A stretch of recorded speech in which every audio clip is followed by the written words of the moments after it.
Véritable success story de la radio Espace Guinée, les grandes gueules, détentrices des meilleurs scores radio en Guinée, de la meilleure émission talk show, a donné le créneau horaire du départ au bureau et du retour à la maison, récoltant depuis des années consécutives le titre d'émission la plus écoutée en Guinée, toutes catégories confondues. Un grand total de plus de 5 millions d'auditeurs ont été fidèles au talk show Les GG, diffusé jour après jour sur toutes les stations du réseau Adafo Média de 9h à 10h30, un exploit qui restera longtemps dans les annales de la bande FM en Guinée.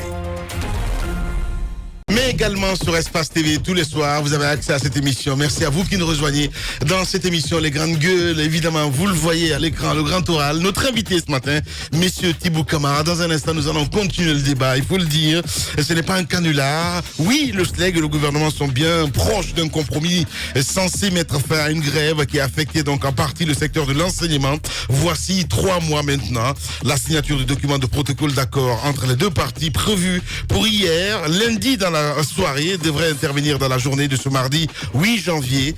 Au dernier moment, voilà, on apprend que le chef de l'État a demandé à s'imprégner évidemment du contenu du dit protocole avant sa signature. Comment on est arrivé à cet accord? Nous posons cette question ce matin, mesdames et messieurs. Quel a été le déclic?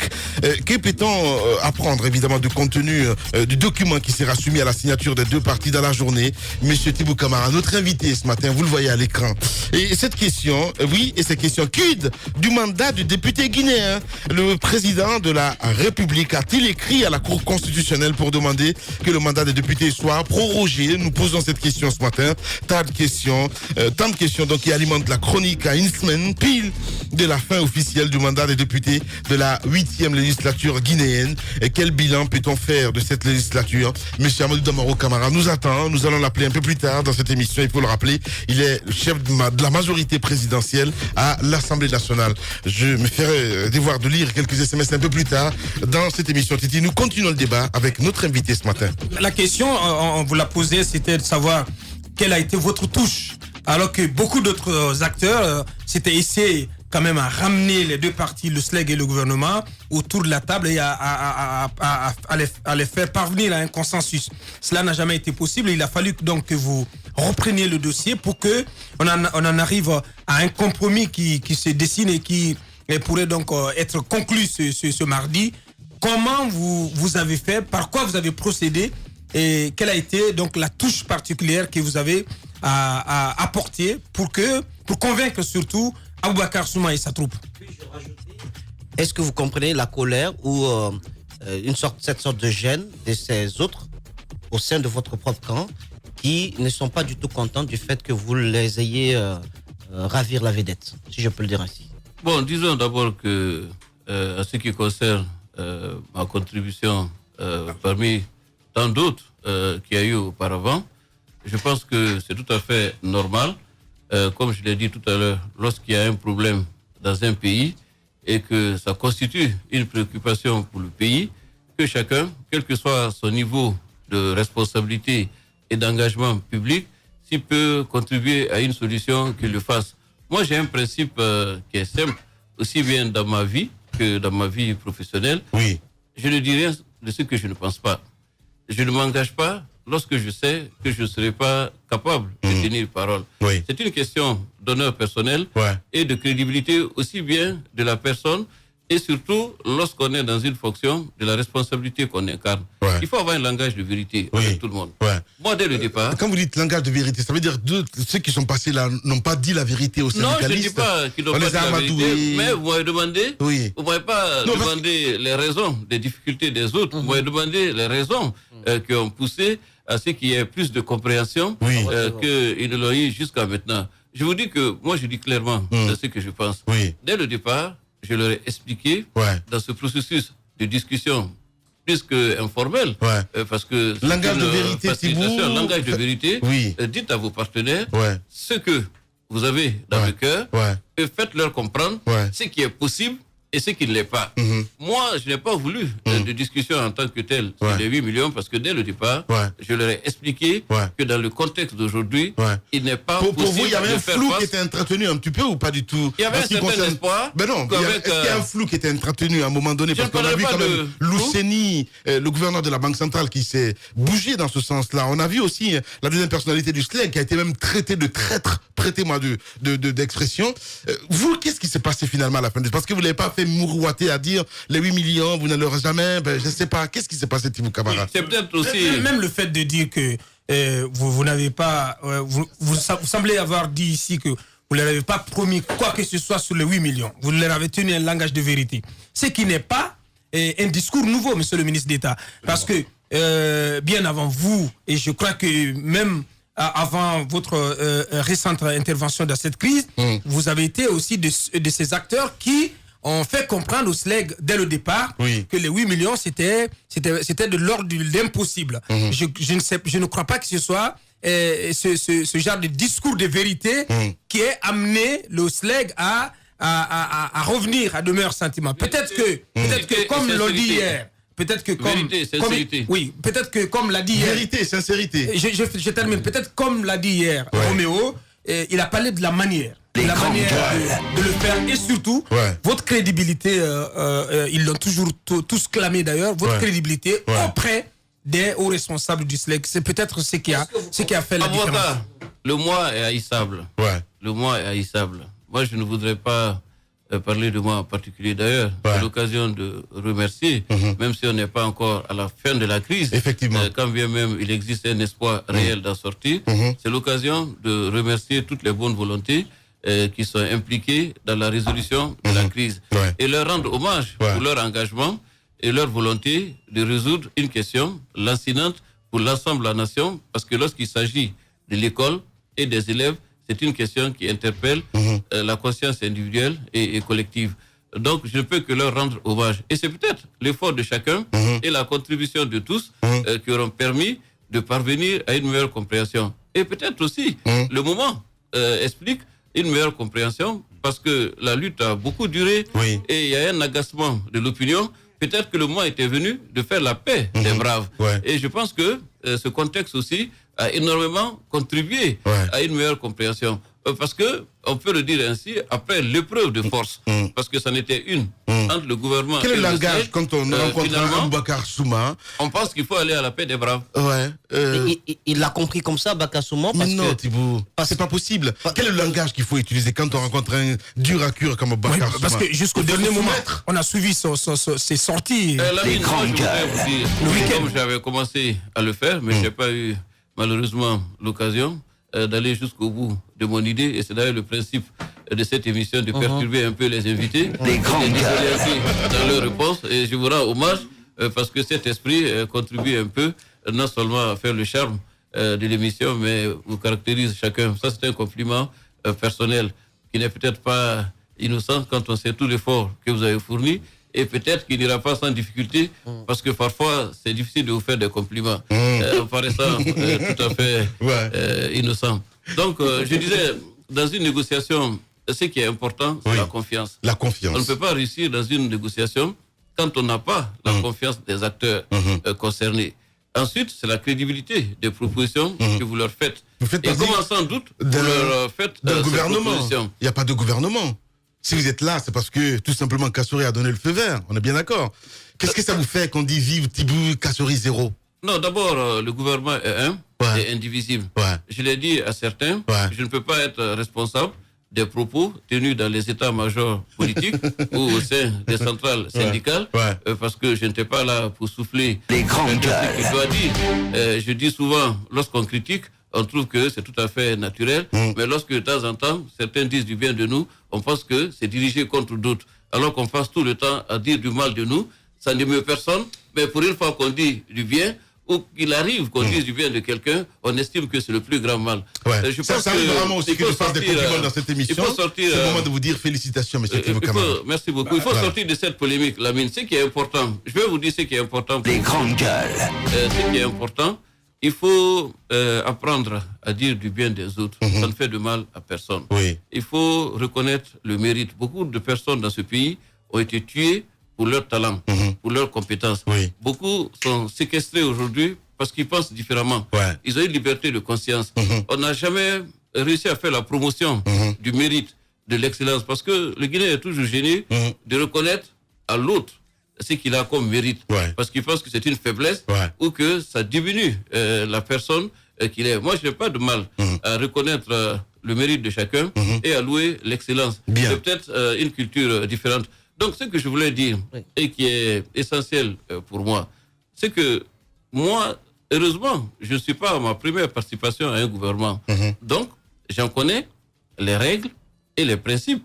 Et je sais aussi qu'il y a une éthique d'engagement et une discipline d'équipe. Vous imaginez bien que je ne peux pas... Des hommes d'État, vous voulez dire, il y a peut-être des différences, parce que Moussa, hier, faisait, allez, on va dire, une réflexion dans cette émission hier. On parle de Maurice Sangaré, un militant qu'on prend au village et qu'on met dans un gouvernement. Moussa, tu le disais hier. Oui, mais je disais qu'il y a des... Il est grandes gueules. Même au village.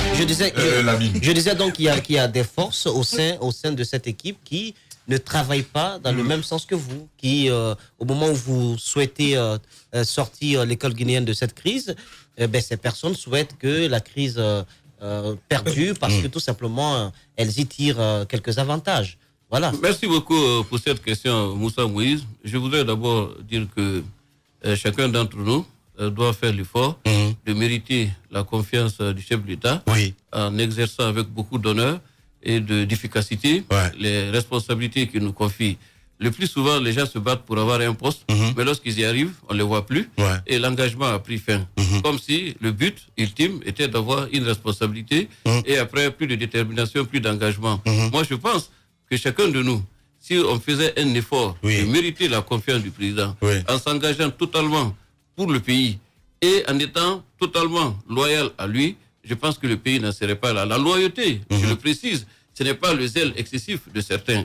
C'est de faire le travail pour lequel on a été appelé au gouvernement et de se montrer à la hauteur de l'aspiration du pays. Ce n'est pas de dire des éloges tous les jours. Le président de la République, dans son effort de rassemblement... En toute franchise, il y a eu des dysfonctionnements. Donc ça veut dire qu'il y a des ministres incapables dans le gouvernement. Pas des ministres incapables. Moi, je dirais simplement...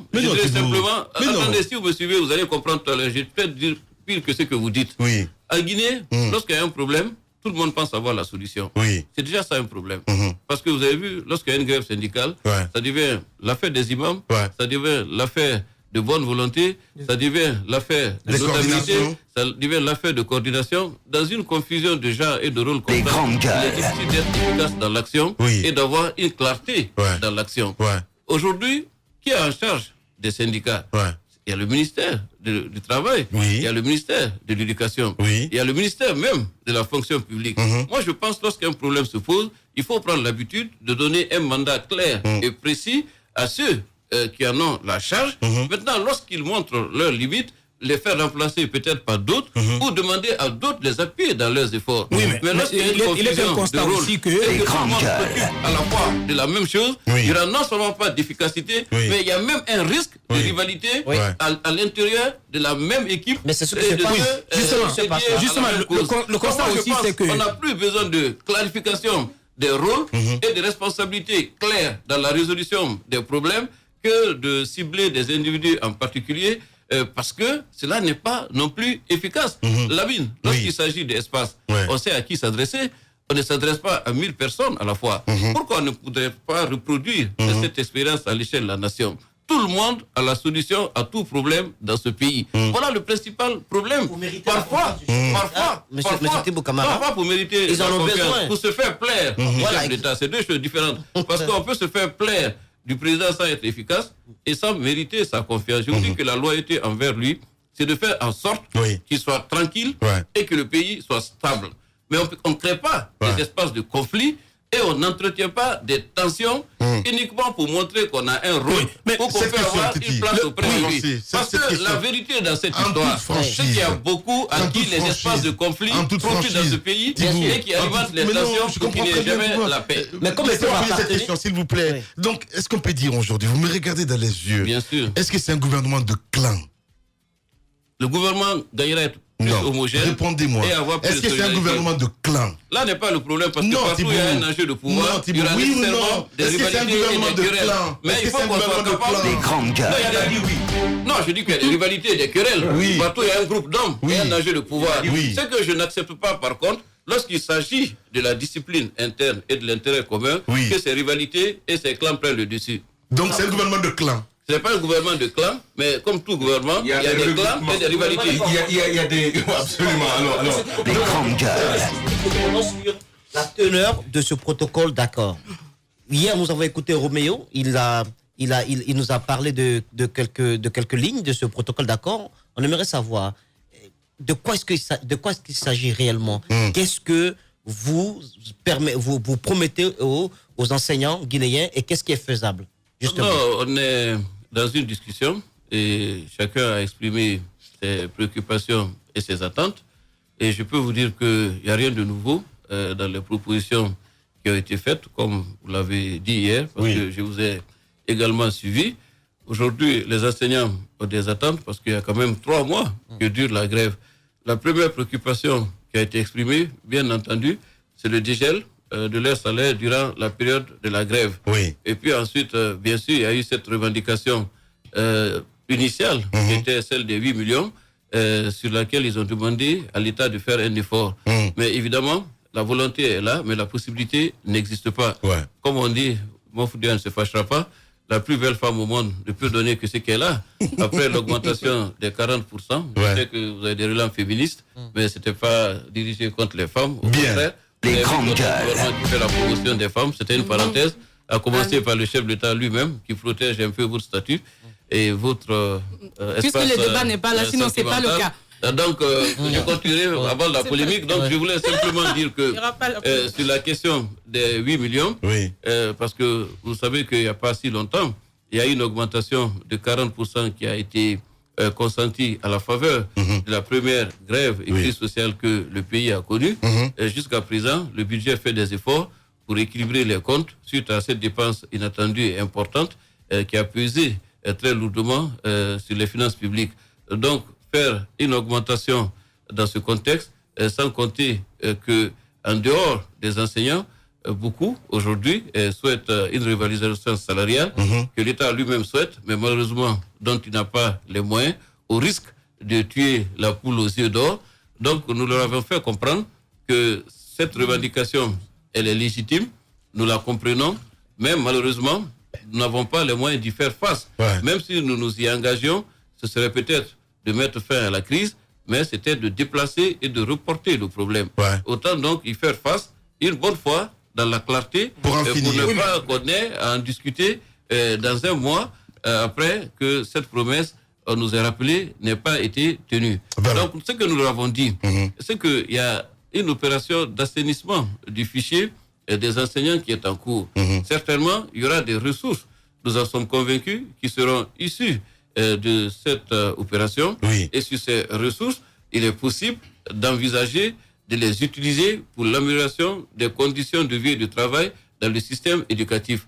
L'opinion et les autres travailleurs pourraient mieux comprendre les économies faites sur leur budget et que ces économies leur profitent et que de procéder à une augmentation qui n'est pas possible sur le budget de l'État et qui serait un moyen d'ouvrir une sorte de boîte de Pandore pour ne pas faire face à notre responsabilité de dire ce n'est pas possible, au moins pour le moment. Parce qu'il ne faut pas l'oublier aujourd'hui, tous les pays sont confrontés à une demande sociale qui est très forte et en voulant résoudre un problème, il ne faut pas en créer beaucoup, plus et plus grave. Bien.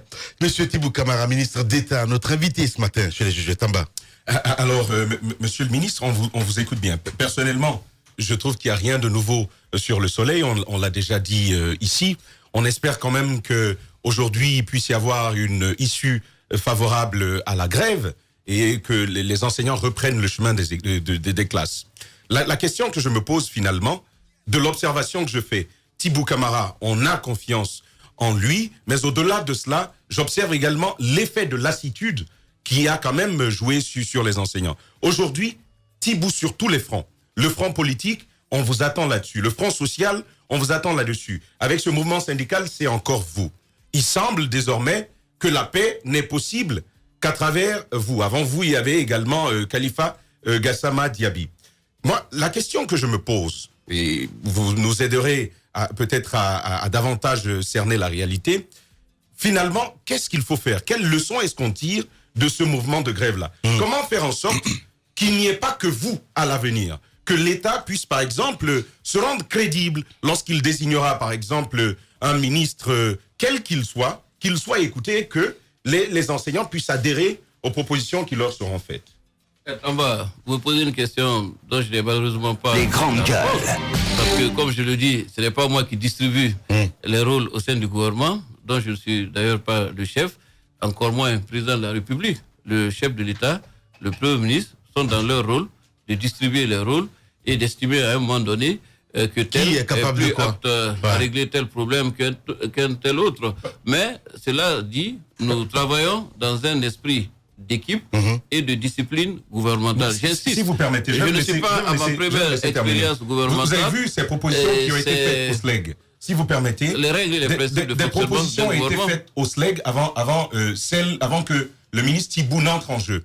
Propositions déjà sur le salaire, mais également sur la restructuration de ce salaire-là, l'accompagnement au logement. Tout ceci avait déjà été fait. Damaro Camara avait également proposé que l'argent qui sortirait du contrôle de leurs fichiers puisse leur être reversé. On a dit non. Comment faire que ce ne soit pas une question de personne, justement, que l'on voit derrière un Thibou ou derrière un autre ministre l'institution, que l'on voit le gouvernement et non la personne qui parle en son nom. C'est quand même sérieux que l'on se retrouve à dire c'est Thibou, la manière qu'il a empruntée, c'est celle-là qui nous a plu. Alors qu'un autre ministre, le Premier ministre lui-même a fait la proposition, on aurait pu accepter cela et nous éviter ces 3 mois sans cours. Thomas, encore une fois de plus, j'insiste, c'est beaucoup plus un commentaire et un constat qu'une question qui m'est adressée. Encore une fois de plus, je ne souhaite pas un destin isolé, ni avoir la qualité de Superman. J'appartiens à un gouvernement qui a des objectifs, qui a un chef de gouvernement qui nous distribue les rôles et nous évalue chacun en fonction des tâches qu'il nous confie. Je n'évolue pas en dehors du gouvernement, encore moins contre le gouvernement ou un des membres du gouvernement. Ce que nous faisons, c'est au nom de l'institution de l'État. Et au sein de cette institution et de cet État, c'est une addition de personnes et autant de profils, de talents, de compétences diverses. Et c'est tout cela qui enrichit notre équipe gouvernementale et nous permet d'être efficaces dans l'ensemble sur beaucoup de fronts. Alors moi je vais peut-être revenir sur la question de Tamba, mais pas en tant que tel, c'est-à-dire au lieu de la gestion, mais des causes de la crise. Aujourd'hui, on a eu les forces sociales, les crises liées au quotidien du Guinéen, le pétrole et tellement de choses. Aujourd'hui, et chaque fois qu'on parle de ces crises, nous parlons de la gestion qui est faite, c'est-à-dire la corruption qui fait qu'aujourd'hui, le Guinéen ne peut pas bien vivre alors qu'il pourrait vivre de ce que la nature même offre à la Guinée. Et ça, c'est souvent le gouvernement qui est indexé. Comment ça se fait aujourd'hui que de bout en bout, le Guinéen soit obligé de manifester sur le plan politique pour le respect du calendrier électoral alors que c'est clair? Comment ça se fait qu'aujourd'hui qu'on se retrouve avec des crises qu'on peut naturellement éviter? Après, la deuxième question, c'est par rapport au SLEG. Hier, dans la journée, 2 réactions. D'abord, le porte-parole qui était là, et un peu plus tard dans l'après-midi, Aboubacar Souma, qui a dit que non, rien n'a été fait, donc la grève reste maintenue. Est-ce que de ce côté, vous gérez un peu toutes ces déclarations pour ne pas, qu'au moment où on espère sortir de la crise, qu'il y a encore d'autres problèmes qui bloquent tout à fait la situation? Vous avez parfaitement raison et je salue votre inspiration de ce matin qui n'est pas habituelle. Dans